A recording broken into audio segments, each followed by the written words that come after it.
যে আমাকে ক্ষমা করে দিয়েছিস খুব ভালো লাগছে। ক্ষমা না করে কি করব বল? যেভাবে সবার কাছে নালিশ করেছি। তার মানে তুই কি বলতে চাইছিস? সবার চাপে আমাকে ক্ষমা করেছিস, মন থেকে করিসনি? বন্ধুকে যদি ক্ষমা নাই করতাম তাহলে তোর সঙ্গে এভাবে মিশতাম না। তোকে একটা কথা জিজ্ঞেস করবো জানি, বল। তুই কাউকে ভালোবাসিস? আরে এই কলেজের প্রত্যেকটা ছেলে মেয়ে জানে আমি কাকে ভালোবাসি, আর তুই আমাকে নতুন করে জিজ্ঞেস করছিস? তুই জানিস না? না জানি না, তুই কাকে ভালোবাসিস বল না। এই যে তুই আংটিকে ভালোবাসিস? আরে না না, আন্টিকে ভালোবাসতে যাবো কেন? আন্টির মালিক কেমন দেখতে মেয়েটা? জানি না, ওর সঙ্গে শুধু ফোনে আলাপ হয়েছে, এখনো সামনাসামনি দেখিনি। তার মানে না দেখে প্রেম? আচ্ছা, মেয়েটা যদি দেখতে খারাপ হয় তাহলে কি করবি? ও যদি দেখতে কুৎসিত হয় না, তো আমি ওকেই ভালোবাসি আর ওকেই বিয়ে করি। কিন্তু জানিস সালমা, এই কয়েকদিন হলো ও আমার ফোন তুলছে না, ফোন সুইচ অফ বলছে। ওর কিছু হয়নি তো?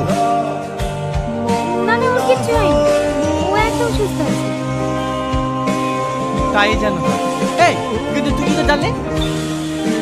না মানে তুই যেটা জীবন দিয়ে ভালোবাসিস তার কোনোদিন বিপদ হতে পারে? কিন্তু ও আমাকে ফোন করে না কেন?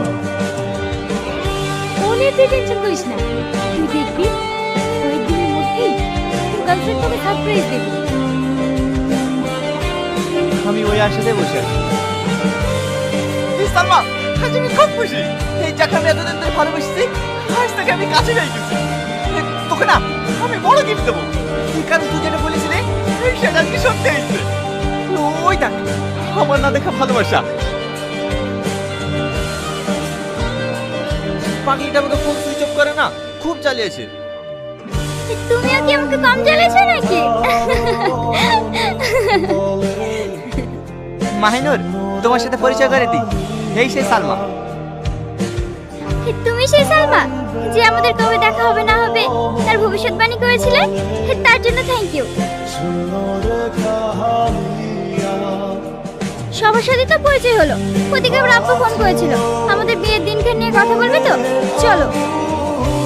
ঠিক আছে চলো। এই তোরা থাক তাহলে, আসছি।